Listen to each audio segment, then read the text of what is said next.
Good morning students. मैं doctor Jyoti, assistant professor physics, government college Bundi. आज nuclear physics की class में हम शेल मॉडल, जो कि नाभिक में न्यूक्लियॉन्स की विभिन्न ऊर्जावस्थाओं में किस प्रकार भरे जाएंगे, ये हमें बताएगा। तो हम आज शेल मॉडल के बारे में पढ़ेंगे। पिछली क्लासेस में हमने न्यूक्लियर प्रॉपर्टीज़ के बारे में बात की थी, जिसमें हमने नाभिक के द्रव्यमान संख्या, परमाणु क्रमांक, न्यूक्लियॉन्स की संख्या, उसकी रेडियस क्या होगी और प्रचक्रण तथा उसके कोणीय संवेग के बारे में पढ़ लिया था। तो देखिए, इसी में आज हम एक मॉडल के बारे में बात करेंगे जिसमें देखिए, जिस प्रकार इलेक्ट्रॉन्स कुछ निश्चित ऊर्जा स्तरों में ही रहते हैं। ये हम सभी को पता है कि परमाणु में नाभिक के चारों तरफ इलेक्ट्रॉन्स कुछ निश्चित ऊर्जा स्तरों में नाभिक के चारों ओर चक्कर लगाते हैं। लेकिन ये एक इम्पॉर्टेंट बात है कि उनके कुछ फिक्स एनर्जी लेवल्स ही होते हैं। उनके बीच में एक वर्जित ऊर्जा अंतराल पाया जाता है जिसमें कि इलेक्ट्रॉन नहीं रह सकता। इसी तरह से नाभिक में भी न्यूक्लियॉन्स में क्या क्या आते हैं? प्रोटॉन और न्यूट्रॉन। तो प्रोटॉन और न्यूट्रॉन्स भी विभिन्न ऊर्जा स्तरों या कक्षों में स्थित होते हैं। तो इनके लिए भी फिक्स एनर्जी लेवल्स होते हैं जिनमें कि ये पाए जाएंगे, ये एग्जिस्ट करेंगे। न्यूक्लियॉन्स विभिन्न कोशों में पाउली अपवर्जन सिद्धांत के अनुसार ही भरे जाते हैं। जिस तरह इलेक्ट्रॉन्स पाउली अपवर्जन सिद्धांत को फॉलो करते हैं, उसी तरह से न्यूक्लियॉन्स भी पाउली अपवर्जन सिद्धांत को ही फॉलो करेंगे। यदि किसी न्यूक्लियॉन्स की अवस्था NLJ से लिखी जाती है, मान लीजिए किसी न्यूक्लियॉन्स को हम NLJ से व्यक्त कर रहे हैं, जहाँ पर N नाभिकीय क्वांटम संख्या है, L कक्षीय क्वांटम संख्या है और J कुल कोणीय संवेग क्वांटम संख्या है, जिसकी हमने पिछली क्लास में बात की थी। तो शेल मॉडल के अनुसार निम्न ऊर्जा स्तर प्राप्त होते हैं। तो ये हमें ध्यान रखना है कि कौन सा ऊर्जा स्तर पहले आएगा। तो हमेशा वह ऊर्जा स्तर पहले आता है जिसकी एनर्जी कम होती है। तो सबसे पहले मिनिमम एनर्जी स्टेट्स भरी जाती हैं, मिनिमम एनर्जी वाली। उसके बाद बढ़ती हुई एनर्जी के क्रम में ऊर्जा स्तरों को भरा जाता है। तो देखिए 1s हाफ, यहाँ पर जो 1 है वो स्मॉल n को व्यक्त कर रहा है, s जो है वो l के लिए आया है और हाफ जो है वो इसका j है, मतलब कुल कोणीय संवेग क्वांटम संख्या को व्यक्त कर रहा है। तो यहाँ पर 1s हाफ की एनर्जी सबसे कम है, तो सबसे पहले न्यूक्लियॉन्स इसमें भरे जाएंगे। कितने न्यूक्लियॉन्स आएंगे इसमें? तो इनकी संख्या होती है, कुल न्यूक्लियॉन्स की संख्या उस कोश में होती है 2j+1। दैट मीन्स कि 2 × हाफ + 1, तो यहाँ पर हो गए 2 न्यूक्लियॉन्स। तो 1s हाफ में 2 न्यूक्लियॉन्स भरे जाएंगे। इसी तरह से P जो कोश होता है वो 2 एनर्जी स्प्लिट हो जाएगा 2 अलग अलग कोशों में। तो एक कोश की एनर्जी जो 1p3 हाफ होता है, उसकी एनर्जी 1p हाफ से कम होती है। तो ये जो सीक्वेंस है हमारी, ये जो राइट साइड में ये जो सीक्वेंस है, इसको हमें ध्यान में रखना है कि कौन से कोश की एनर्जी सबसे कम होगी, देन उससे ऊपर, इस तरह से। तो इसी क्रम में ये एनर्जी लेवल्स भरे जाएंगे। तो 1p3 हाफ में J की वैल्यू 3 हाफ है, तो इसमें टोटल नंबर ऑफ न्यूक्लियॉन्स कितने होंगे?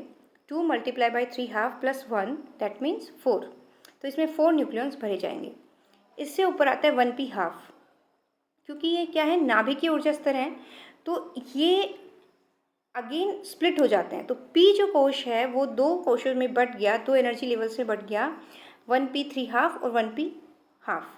तो इस तरह से, तो 1p हाफ में आ जाएंगे 2 न्यूक्लियॉन। तो इस तरह यहाँ तक कंप्लीट हो गया। देन आता है D जो है अगेन 2 कोशों में बट गया, 1d5/2 एंड 1d3/2। तो 1d5/2 और 1d3/2 में के बीच में 1s हाफ की एनर्जी अगेन कम होती है। ये 2 होना चाहिए, दिस इज 2, क्योंकि 1s हाफ तो पहले हमारा आ चुका है। तो अब जो एनर्जी लेवल आएगा वो 2 आएगा, 2s हाफ। 2s हाफ की एनर्जी 1d3 हाफ और 1d5 हाफ के बीच में एग्जिस्ट करती है, और देखिए इनमें न्यूक्लियॉन्स की संख्या 1d5 हाफ में जे की वैल्यू 5 हाफ है, इसलिए टोटल नंबर ऑफ न्यूक्लियॉन्स होंगे यहाँ पर 6। इसी तरह से 1s हाफ में नंबर ऑफ न्यूक्लियॉन्स होंगे 2 एंड 1d3 हाफ में टोटल नंबर ऑफ न्यूक्लियॉन्स होंगे 4। इसी तरह से f जो लेवल होगा वो दो पार्ट्स में डिवाइड होगा, 1f 7/2 एंड 1f 5/2। इसके बीच में 1s 7/2 के ऊपर आ जाएगा 2p 3/2, then 1f 5/2 and then p का लेवल 2p हाफ, और फिर g का लेवल आ जाएगा 1g 9/2। तो यहाँ तक हमारे लेवल्स इस तरह से फिल होते चले जाएंगे। 2j+1 इसमें टोटल नंबर ऑफ न्यूक्लियॉन्स भरे जाएंगे। तो देखिए फर्स्ट कोश 1s हाफ से रिप्रेजेंट हो रहा है, total number of nucleons 2j+1 से हम दे रहे हैं 2, और यहाँ तक कितने भरे गए हैं, 2 ही भरे गए हैं। लिस्ट से हम देख रहे हैं यहाँ पे। सेकंड कोश में आते हैं 1p 3 half and 1p half, यहाँ पर 4 और 2 न्यूक्लियॉन्स हैं। टोटल नंबर ऑफ न्यूक्लियॉन्स हो गए, ऊपर वाले को भी ऐड कर लेंगे 8, टोटल नंबर ऑफ न्यूक्लियॉन्स हो गए 8। इसी तरह से थर्ड में 1d 5 half, 1s half, 1d 3 half, इसमें नंबर ऑफ न्यूक्लियॉन्स हो गए 6, 2 and 4। Total number of nucleons इस कोश में, थर्ड कोश में हो गई 20 एंड थर्ड कोश में हो गए 12 एंड अब तक थर्ड कोश को मिला के फर्स्ट सेकंड और थर्ड में हो गई टोटल नंबर ऑफ न्यूक्लियॉन्स 20। ये समीशन m है जो टोटल को कवर कर रहा है, तो उसमें टोटल नंबर ऑफ न्यूक्लियॉन्स 20 है। इसी तरह से फोर्थ कोश तक हमारे पास न्यूक्लियॉन्स हो गए 50। तो ये एक मॉडल है जिसमें सिर्फ हमें इस बात का ध्यान रखना है कि एनर्जी लेवल्स का सीक्वेंस क्या रहेगा। सीक्वेंस हमको ध्यान है तो हम इजीली न्यूक्लियॉन्स को फिल कर सकते हैं। नेक्स्ट देखिए नाभिक के चुंबकीय आघूर्ण। पिछली क्लास में हमने देखा था कि नाभिक में कोणीय संवेग क्वांटम संख्या है, कोणीय संवेग, कुल कोणीय संवेग पाया जाता है, तो उसी के कॉरस्पॉन्डिंग क्या होगा, नाभिकीय चुंबकीय आघूर्ण भी पाया जाएगा, क्योंकि न्यूक्लियॉन्स का हमने प्रचक्रण माना है। हम क्या मान रहे हैं कि न्यूक्लियॉन्स जो हैं अपने अक्ष पर स्पिन मोशन कर रहे हैं। तो नाभिक में प्रचक्रण के संगत एक चुंबकीय आघूर्ण उपस्थित होता है जो कि प्रचक्रण के समानुपाती होता है। तो जितना ज़्यादा स्पिन मोशन होगी उतना ही ज़्यादा उसमें मैग्नेटिक मोमेंट प्रोड्यूस होगा, क्योंकि कोई भी अगर चार्ज मूवमेंट करता है तो उसके कॉरस्पॉन्डिंग एक इलेक्ट्रिक फील्ड जनरेट होता है, और चेंजिंग इलेक्ट्रिक फील्ड एक मैग्नेटिक फील्ड जनरेट करता है। तो इसका मापन μn से किया जाता है। इसका मापन, इसकी जो यूनिट होती है वो μn होती है, जिसे न्यूक्लियर मैग्नेटोन कहा जाता है। And 1 nuclear magneton equivalent to EH cross upon 2mp, क्योंकि जो इलेक्ट्रिक चुंबकीय आघूर्ण था इलेक्ट्रॉन के लिए, उसके लिए 1 म्यू जो हम डिफाइन करते थे that was EH cross upon 2me, वहाँ पर इलेक्ट्रॉन का मास लेते थे, लेकिन यहाँ पर हम प्रोटॉन का मास लेंगे। यहाँ पर प्रोटॉन का मास होता है, वैल्यू पुट कर देंगे तो 1 म्यू एन की वैल्यू हमारे पास आती है 5.05 × 10⁻⁻27 जूल पर टेस्ला। तो ये जो है न्यूक्लियर मैग्नेटोन की वैल्यू है। किसी अवस्था, किसी न्यूक्लियॉन की कोई अवस्था हमें दे रखी है J एंड MJ, और हम MJ को सुविधा के लिए मैक्सिमम वैल्यू ले लेते हैं जो कि J ही होती है, मैक्सिमम उसका जो क्वांटम नंबर होता है। सो MJ की वैल्यू J है, और किसके लिए, नाभिक के चुंबकीय आघूर्ण का मान μJ है, μJ से रिप्रेजेंट कर रहे हैं। तो μJ की वैल्यू होती है G μN। ओके, सो किसी भी न्यूक्लियॉन जिसकी अवस्था J MJ and MJ equals to J है, तो उसके लिए नाभिक के चुंबकीय आघूर्ण μJ की वैल्यू हम देंगे GJ μN। यहाँ पर GJ न्यूक्लियर G फैक्टर कहलाता है, एंड उसकी जो वैल्यू होती है that is μJ upon μN upon J। μJ μN का रेशो, और उसे हम J से डिवाइड कर देते हैं तो हमारे पास GJ आ जाता है। एक जायरोमैग्नेटिक रेशो भी हम डिफाइन करते हैं, इसे हिंदी में घूर्ण चुंबकीय अनुपात कहा जाता है, that is gamma J, and gamma J equivalent to μJ upon JH cross. Okay, so इन दोनों का कंपेयर अगर हम करते हैं GJ और गामा J का, तो GJ को हम लिख सकते हैं gamma J H cross upon μN। इन दोनों का हम डिवाइड करते हैं, अगर GJ अपॉन गामा J करें तो हमारे पास रेशो आता है H cross upon mu N. तो जी जे इक्वल्स टू हो गया gamma J H cross upon mu N. So value हम पुट कर देंगे यहाँ पर म्यू एन की, तो हमें मिलेगा gamma J H cross upon E H cross 2 MP। Okay, so G J equals to हो गया gamma J 2 MP, H cross से एच क्रॉस कैंसिल आउट हो गया, तो 2 MP upon E. So this is the relation between G J and gamma J, gyromagnetic ratio and nuclear G factor के बीच में relation. For a even, अगर nucleons का number total number even है और इस केस में भी Z और N इवन है, दोनों ही इवन, प्रोटॉन्स एंड न्यूट्रॉन्स दोनों का नंबर इवन नंबर है, देन J इक्वल्स टू 0 होता है एंड इस केस में म्यू जे भी 0 होगा।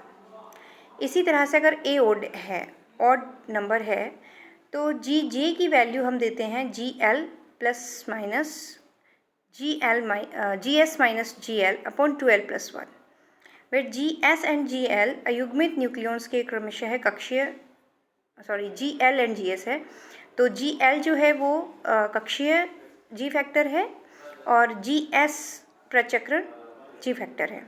किसके लिए है? जो अयुग्मित है, क्योंकि ए हमारा ओड है और ए ओड कब होता है? या तो जेड ओड हो, एन इवन हो, या फिर जेड इवन हो, एन ओड हो, या तो न्यूट्रॉन का नंबर ओड हो या फिर प्रोटॉन का नंबर ओड हो। तो जो भी न्यूक्लियॉन हमारा ओड रहेगा, उस ओड न्यूक्लियॉन का कक्षीय जी फैक्टर जी एल से रिप्रेजेंट कर रहे हैं और प्रचक्रण जी फैक्टर हम जी एस से रिप्रेजेंट कर रहे हैं। तो यहाँ पर हम जी जे का मान इस फॉर्मूले से देंगे और जी जे को हम देन फॉर्मूले में रखेंगे और म्यू जे की वैल्यू हमें फाइंड आउट होगी। प्लस साइन फॉर यहाँ पर इस फॉर्मूले में जो जी जे का फॉर्मूला है, that is g L plus minus and bracket quantity, तो यहाँ पर जो प्लस साइन हमने लिया है, plus sign for J equals to L plus half. जब हम प्लस साइन ले रहे हैं तो जे की वैल्यू हम एल प्लस हाफ है तो हम प्लस साइन लेंगे, और अगर जे की वैल्यू एल माइनस हाफ है तो हम नेगेटिव साइन लेंगे। विषम द्रव्यमान संख्या वाली नाभिकों में जब भी Z या N मैजिक संख्या को पार करते हैं, तब नाभिक के कोणीय संवेग के संगत चुंबकीय आघूर्ण में भी एक उछाल आता है। तो देखिए, जब भी A की वैल्यू ओड होती है, कोई भी न्यूक्लियॉन्स दोनों में से किसी भी प्रकार का न्यूक्लियॉन अगर ओड होता है और Z या N दोनों में से भी जो भी ओड है, तो अगर उनकी संख्या मैजिक नंबर को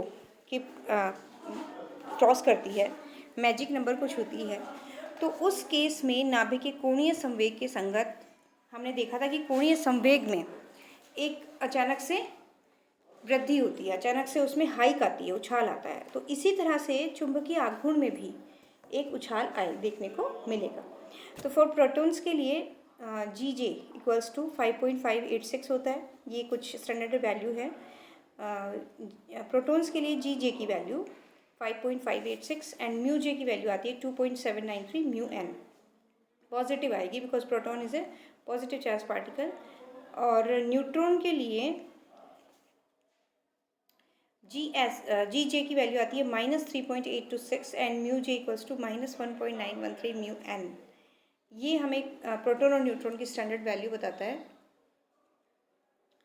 ओके, सो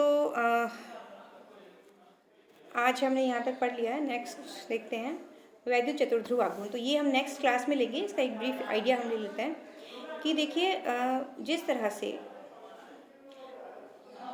हम इलेक्ट्रिक मोमेंट्स के बारे में पढ़ते हैं, डिफरेंट मोमेंट्स हम पढ़ते हैं, डाइपोल मोमेंट पढ़ते हैं, मोनोपोल मोमेंट भी पढ़ते हैं एंड क्वाड्रुपोल मोमेंट भी पढ़ते हैं, उसी तरह से नाभिक में जो न्यूक्लियॉन्स हैं, क्योंकि वो चार्ज्ड है, प्रोटॉन चार्ज पार्टिकल है, उसकी वजह से यहाँ पर भी डिफरेंट मोमेंट्स हम देखेंगे।